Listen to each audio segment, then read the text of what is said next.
Hola! Toleleje, toleleje. Kunin at basahin. Kunin at basahin. Ako po si Kuya Sam Pagaduan, ang inyong kasama sa ating lumalim at mamungang Gospel Reflection. Ngayon ay August 11, 2026. Ang mabuting balita ng Panginoon ayon kay San Mateo, chapter 18, verse 1 to 5, verse 10, verse 12 to 14. Na mga sandaling iyon, lumapit kay Jesus ang mga alagad at nagtanong, "Sino po ang pinakadakila sa kaharian ng langit?"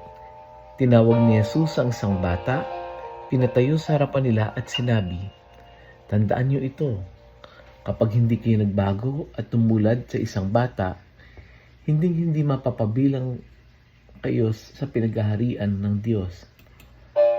Ang sino mang nagpapakababa na gaya ng batang ito ay siyang pinakadakila sa mga pinaghaharian ng Diyos. At ang sino mang tumatanggap sa isang batang ito, dahil sa akin ay ako ang tinatanggap. Ingatan ninyo na huwag hamakin ang isa sa maliit na ito. Sinasabi ko sa inyo, sa langit ang kanilang mga anghel ang nasa harapan ng aking Ama. Ano ang sa akala ninyo? Ang gagawin ng isang taong may 100 tupa kung naliligaw ang isa sa mga iyon? Hindi kaya niya iiwan ang 99 na nangingingain sa kaburulan upang hanapin ang naliligaw?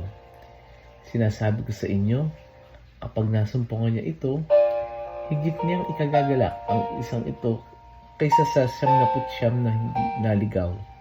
Yun din naman, hindi kalooban ng inyong amang nasa langit na mapahamak ang isa sa mga maliliit na ito. Ang mabuting balita ng Panginoon. Pinupuri ka namin, Panginoong Jesucristo. Happy Tuesday po sa inyong lahat. Sa gospel natin ngayon, lumapit yung mga alagad kay Jesus at nagtanong, sino ang pinakadakila? Sa halip na magbigay si Jesus ng ranking, tinawag ni Jesus ang isang bata at inilagay sa gitna nila. At ang sabi niya, na sino man, yung yung pinakadakila, tandaan ninyo ito, sabi niya ganyan, hindi kayo nagbago, kapag hindi kayo nagbago at tumulad sa mga batang ito, hindi kayo mapapabilang sa pinaghaharian ng Diyos. Kaya mahalagang maunawaan na hindi sinabi ni Jesus na maging childish tayo. Hindi ibig sabihin na maging irresponsible o walang sariling pag-iisip. Ang binibigyan niya ng diin ay yung matuto tayo magkaroon ng kababaang loob at maging dependent. Ang bata ay umaasa sa kanyang magulang. Hindi niya kailangan patunayan araw-araw na kaya niya ang lahat. May tiwala siyang mayroong nag-aalaga sa kanya. Napakaraming pagkakataon sa buhay natin na tinuturuan tayo ng kabaliktaran ang sa pagkakaroon ng attitude ng sa bata. Tinuturuan tayong dapat maging importanteng tao tayo.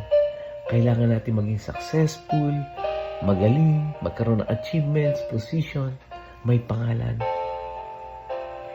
Walang masama ang pagnanais na umunlad, pero minsan, hindi natin namamalayan, nakakalimutan nating maging mabuti. Gusto natin maging impressive, pero nakakalimutan natin maging humble. Gusto natin mapansin, pero nakakalimutan nating mapansin ang ibang tao. Gusto natin marinig, pero hindi na tayo marunong makinig. Gusto natin maging first, pero hindi natin napapansin ang mga taong laging nasa last. At dito, napakamaganda ng mensahe ni Jesus. Dinala niya ang isang bata sa gitna nila. Isang taong walang mataas na social status, walang title, position, walang accomplishment na kailangan ipakita. At sinabi ni Jesus sa mga alagad niya, "This is what you mean by greatness in the eyes of God." Napakalaking challenge nito sa ating panahon ngayon. Dahil ang mundo natin ay madalas nagtatanong, anong meron ka? Anong natapos mo? Anong ranking mo? Pero sa totoo, ang Diyos hindi yun ang itinatanong. Kundi ang tinatanong niya, ano yung nasa puso mo? Handa ka bang magtiwala? Handa ka bang maging dependent? Kaya ngayong araw na ito, ang challenge sa atin ay yung sarili natin ay ilagay natin sa last. Pangalawa, challenge tayo ng gospel ngayon na pansinin din natin yung mga taong madalas na hindi natin nabibigyan ng atensyon. Minsan, di ba, yung mga guard sa ating mga workplace, yung ating mga utility staff, mga kasambahay natin, they too are important in the kingdom of God. Let us pray. Panginoon, salamat dahil sa iyong kaharian, hindi kailangan maging sikat, makapangyarihan o matagumpay upang maging mahalaga. Salamat dahil nakikita mo ang mga taong hindi napapansin ng mundo. Turuan mo kami magkaroon ng pusong tulad ng sa bata, mapagpakumbaba, marunong magtiwala at handang umasa sa iyo. Alisin mo sa amin ang pagnanais na laging mapansin, mapuri at mauna.